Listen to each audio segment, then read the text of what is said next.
My name is Nate.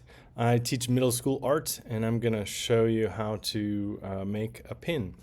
So let me switch my camera.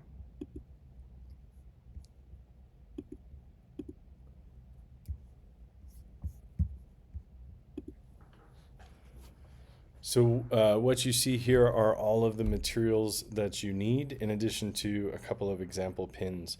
So I'll talk about these things in just a moment, but first I want to just show you a few pins. I have made pins in my classroom for 15 years now, maybe even more. This is a student-made pin. Every year I have my students create pins that say "Be kind." Oftentimes we give them away. This is another student-made pin. This needs some repair, which I might talk about. One of the things that I started to do was write students' names, and then in more recent years, I've started to not only write name, but also the date that it was created, which is kind of cool moving forward. You can see that I've used all different kinds of materials for these. Well, maybe you can't see that, but I'll talk about that in just a moment. This is a very current pin that I have made. I like to make pins sometimes that represent things. So this is, hopefully you see a full moon, and this one represents if you cannot be the light, then reflect the light, that notion. A lot of the pins that I use or make, mat board is a big part of it. I get mat board donated from a local frame shop. It's all scrap that they have excess that they can't really use for their frames. Mat board is good. You have to consider sealing the edge of mat board or it will delaminate. It'll start to come apart after some time. So I have here a piece of mat board that I have pre-cut. This is high quality watercolor paper. By that I mean it's 140 pound. This one is cold press. That's what I would recommend using. So the mat board is going to reinforce the watercolor paper, and you can see that I've cut the mat board just slightly smaller than the watercolor paper. That's important. If you cut it the same size, it often doesn't glue in a way that's clean, and you'll be able to see the mat board behind the watercolor paper. So I'm going to go over how I like to think about making the pin. This is Elmer's Glue All. Important that you see that it's Glue All. So it's not school glue. It's a stronger formula.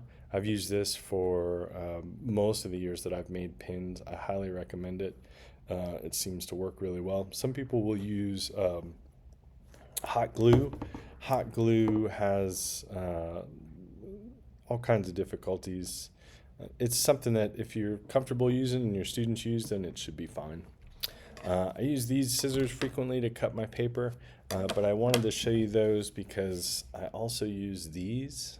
So these are tin snips. You can buy them at a hardware store.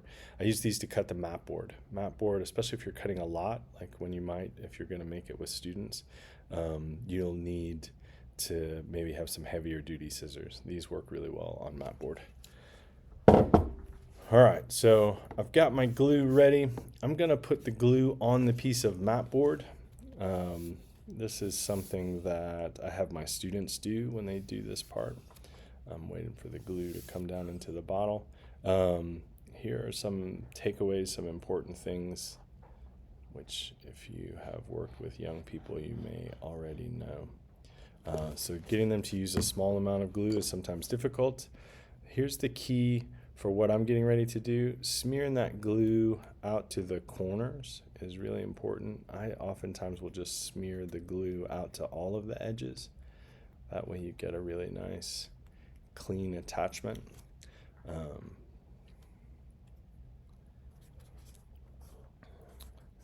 So sometimes I'll prepare these what essentially could be a pin. Oftentimes though, I like to have students make unique shapes. We talk about that. The nice thing about a handmade pin is that you can make it whatever shape you like. These aren't the best examples, but I would have some students sometimes cut out more cleanly around the umbrella.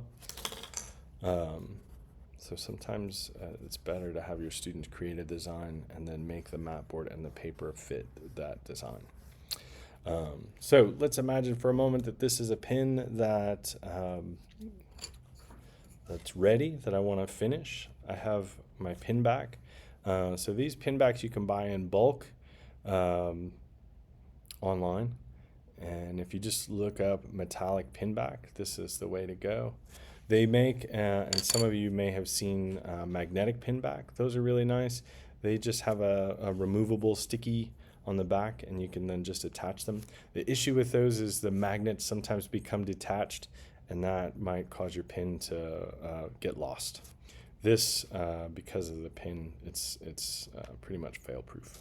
So I've got a pin. Let's say that I want this to be the top of my pin. Here's how I think about it, and how I talk about it with my students. I use an imaginary line to divide the pin in half, and then halfway between the half and the top, that's where I'm going to glue my pin back. Sometimes I'll even draw this line for students.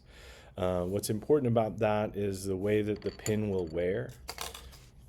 So this is a larger pin. If I was to put this pin back in the middle, then it would probably be inclined to tip forward. So that upper area there is really important. So I've got this ready. The same rule would apply if I had turned this pin 90 degrees. So I find what would be the halfway mark, and halfway between the halfway mark and the top, that's where I would glue that pin. So let me go ahead and glue this so you can see what that looks like. I like to, I know this might seem like a silly thing, but this is another thing that I've learned, haven't done this for years. So I talk about this with my students. I ask them to imagine that the glue that they're putting on is an earthworm. So it's kind of got the, or an inchworm actually. So it's got that body shape. This is one area where you don't want them to use too little glue. And the key here is that this glue pushes through these holes. So now I'm going to press this pin back into the mat board. And you can see here, I'll show you in just a second, that the glue has pushed through those holes, and ideally it would even come around the edge and join the glue that's pushed up and through. That glue, that means that this is really, when it dries, which takes about an hour or so, this is really going to hold up and be what we want. So I think I've covered all the things that I want to talk about, or that you should know about if you're going to be making pins. I hope it goes well for you. Thanks for watching.